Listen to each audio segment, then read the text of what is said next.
Hello and welcome to a little let's play of Vagante.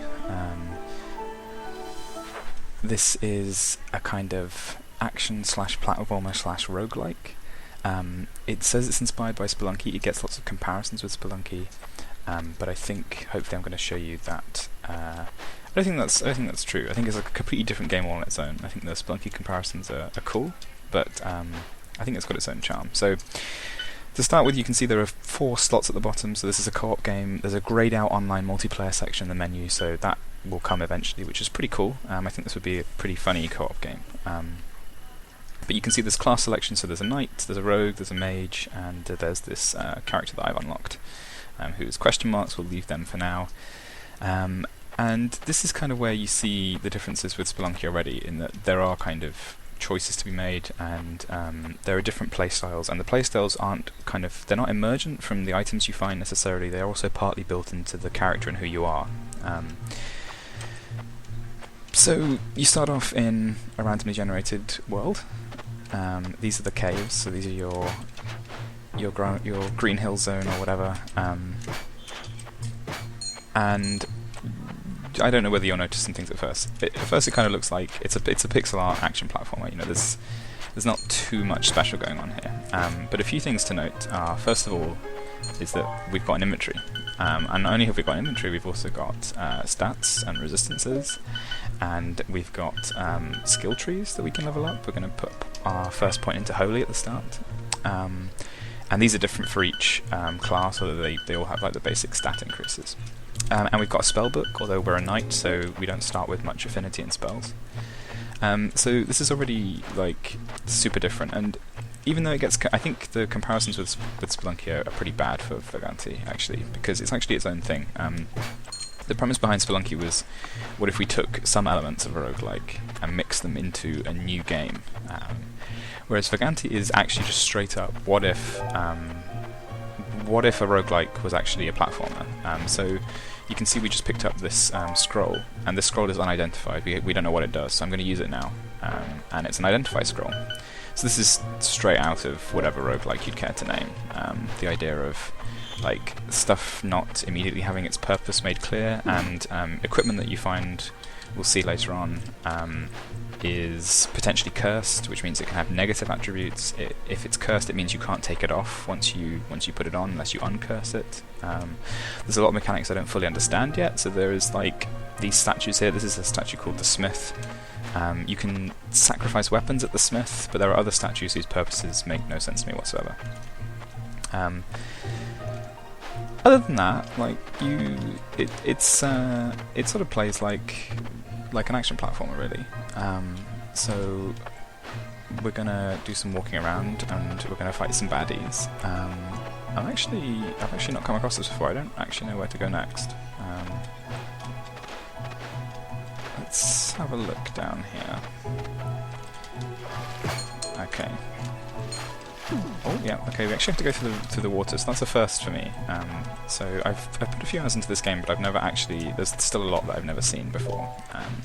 Okay, so we've just picked up our first piece of equipment. I'm going to try and kill this thing first, and then let's put it on.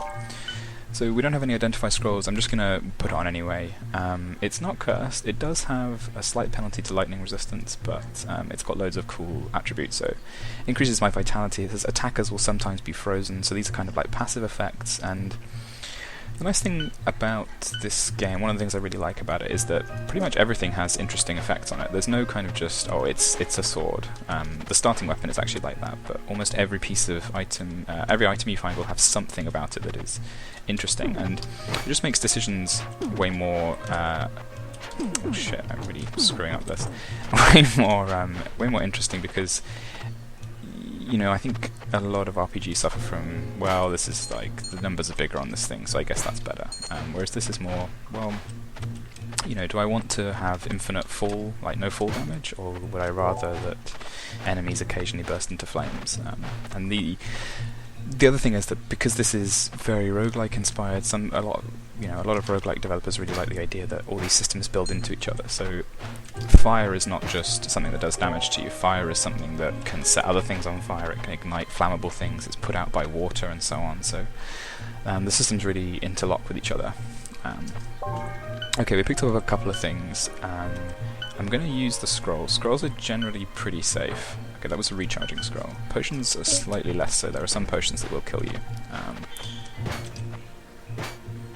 There are some scrolls that you might not always want to read. So some scrolls, for instance, teleport you to a random location in the room, which is generally not great. It can be, but like, unless you're prepared for it, it's not so good. Every level has these treasure chests in.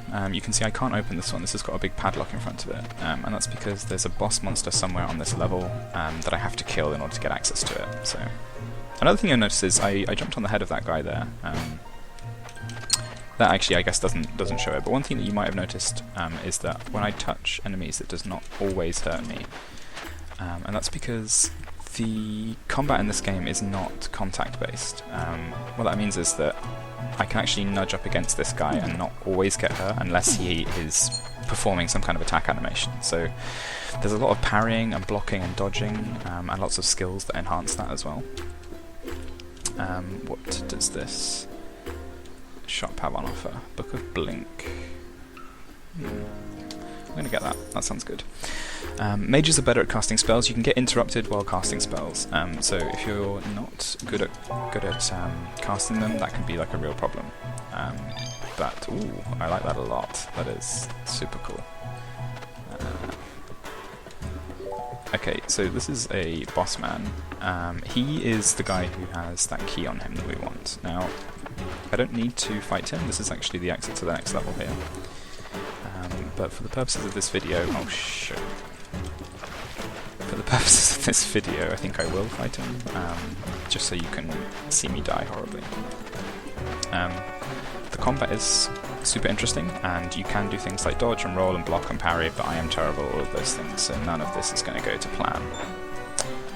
Let's drink this, just in case. It's a potion of regeneration. Hooray, hooray for me. Right, let's go fight him.